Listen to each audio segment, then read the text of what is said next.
Assalamualaikum teman-teman.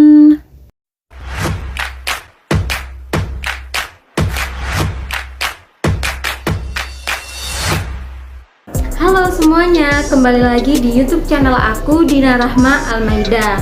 Pada kali ini kita akan membahas suatu hal menarik yang mungkin jika kalian yang mempunyai akun TikTok maupun Instagram udah gak asing lagi sama topik kali ini, yaitu kita akan membahas transgender.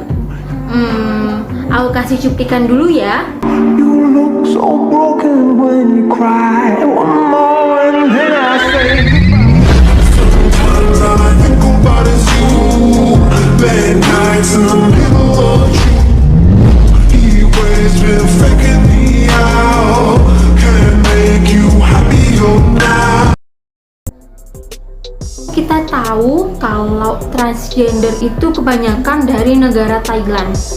Pada topik ini, topik hal yang menarik ini, kita akan membahas sejarah kenapa sih Thailand itu banyak sekali transgendernya, atau kenapa harus negara Thailand, dan sejarah bagaimana transgender itu muncul di Thailand. Kita membahas pengertian dari transgender dulu nih. Transgender itu adalah perubahan kelamin seseorang dari laki-laki menuju ke wanita atau laki-laki berubah menjadi wanita. Thailand sendiri merupakan negara yang terkenal akan fenomena tersebut, dan Thailand memiliki tingkat transseksual terbesar di seluruh dunia. Menurut Sam Winter, keberadaan transgender di Thailand ini ada 10.000 transgender.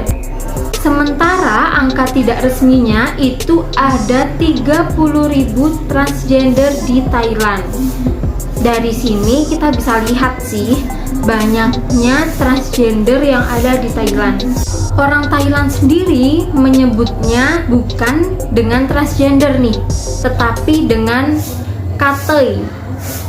Katei sendiri itu masuk dalam bahasa Thailand yang berarti wanita transgender. Namun kita nggak bisa sembarangan gitu ya kalau manggil mereka langsung, karena ada beberapa transgender yang merasa seperti diejek, karena katei sendiri itu berarti dalam bahasa Indonesia nih banci.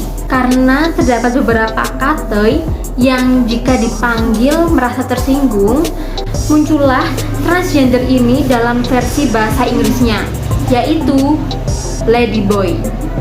Ladyboy sendiri itu memiliki pengertian yang hampir sama dengan katei, dengan transgender, yaitu laki-laki yang menyerupai perempuan baik dalam segi pakaian atau feminim. Kita akrab menyebutnya dengan waria.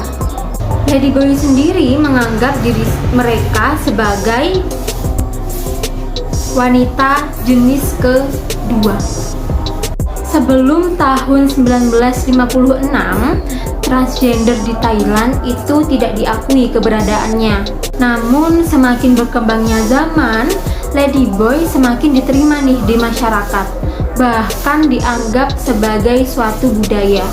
Terlepas dari hal tersebut, ada beberapa faktor transgender dapat diterima di masyarakat Thailand, yaitu kepercayaan. Nah, dalam kepercayaan Buddha, ladyboy adalah orang-orang berdosa pada kehidupan sebelumnya yang bereinkarnasi atau hidup kembali menjadi sosok manusia yang berubah dari laki-laki ke perempuan. Reinkarnasi ini bertujuan untuk menebus dosa mereka. Jadi orang Thailand atau kepercayaan Buddha itu percaya kalau ladyboy itu adalah orang dari kehidupan sebelumnya. Mereka biasanya mengubah gendernya itu pada usia remaja. Obat hormon sendiri itu tersedia di apotek dan tidak ada resep dokter. Jadi para remaja di Thailand itu dengan mudahnya mengonsumsi obat hormon tersebut. Sekitar remaja laki-laki berusia 13-15 tahun yang tanpa sepengetahuan orang tuanya mengonsumsi obat hormon tersebut. Dilihat dari beberapa alasannya sih, para remaja itu karena ingin terlihat lebih feminim. Menariknya, para orang tua di Thailand ini tidak bereaksi jika melihat anaknya sudah mengalami perubahan menjadi sosok perempuan atau terlihat lebih feminim. Jadi respon mereka ya biasa aja. Ya biasa aja. Para orang tua menganggapnya itu adalah hal biasa. Karena kita tahu sendiri kalau di Thailand itu merupakan hal yang wajar. Bahkan bukan sebuah aib yang perlu didiskriminasi ataupun disembunyikan. Itu tadi kepercayaan menurut umat Buddha ya. Nah, sekarang kita membahas kepercayaan yang kedua, yaitu kepercayaan dari orang Thailand sendiri. Menurut kepercayaan orang tua di Thailand, mempunyai anak perempuan adalah suatu keberkahan. Karena perempuan di Thailand itu terkenal lebih cepat dan lebih mudah untuk menghasilkan banyak uang atau mencari uang. Hal itulah yang menyebabkan beberapa laki-laki usia dini ingin merubah berperilaku seperti perempuan saat sudah dewasa.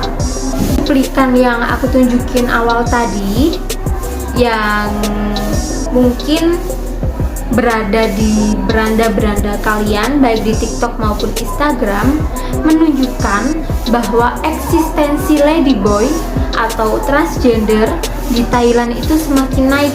Hal tersebut didukung dengan terselenggarakannya acara seperti Kabinet Ladyboy, bahkan ajang Miss Universe, yaitu Miss Tiffany Universe. Masyarakat Thailand memperlakukan mereka dengan belas kasihan karena menganggap mereka telah melakukan dosa di kehidupan sebelumnya dan berupaya untuk menebus dosa-dosa mereka. Meskipun begitu nih teman-teman, ladyboy mendapat pencerahan agar dapat kembali ke jalan yang benar. Jadi, jika ladyboy ingin kembali ke jalan yang benar, Thailand sendiri sudah menyiapkan beberapa tempat yang bisa mengubah atau mengembalikan laki-laki tersebut yang menjadi perempuan kembali lagi menjadi laki-laki seutuhnya. Beberapa biara juga menawarkan program khusus di mana orang tua mereka dapat mendaftarkan anak-anaknya dan diajari bagaimana menjadi pria lagi. Ladyboy tidak diakui secara hukum. Jadi, kartu tanda penduduk mereka tetap tertera jenis kelamin yang asli. Ada satu lagi, selain KTP yang harus asli jenis kelaminnya, yaitu ladyboy diwajibkan tetap mengikuti wajib militer. Seperti dalam cuplikan ini, terlihat bahwa ladyboy berada di tempat militer. Jadi, tidak ada alasan untuk ladyboy tidak mengikuti wajib militer. Karena ladyboy tidak diakui secara hukum, ladyboy sendiri yang saya ketahui saat ini sedang berupaya agar jenis kelamin mereka dapat diakui secara resmi. Jalan hidup memang berbeda-beda, mau nggak mau kita juga harus buka mata kalau mereka itu memang ada di dunia ini. Dan kita juga harus tetap menanamkan sikap toleransi. Sekian ya teman-teman pembahasan kita mengenai hal menarik yang ada di dunia ini. Dengan pembahasan yang tadi kita bisa belajar banyak hal. Sampai jumpa di konten-konten selanjutnya ya. Wassalamualaikum warahmatullahi wabarakatuh. Dadah.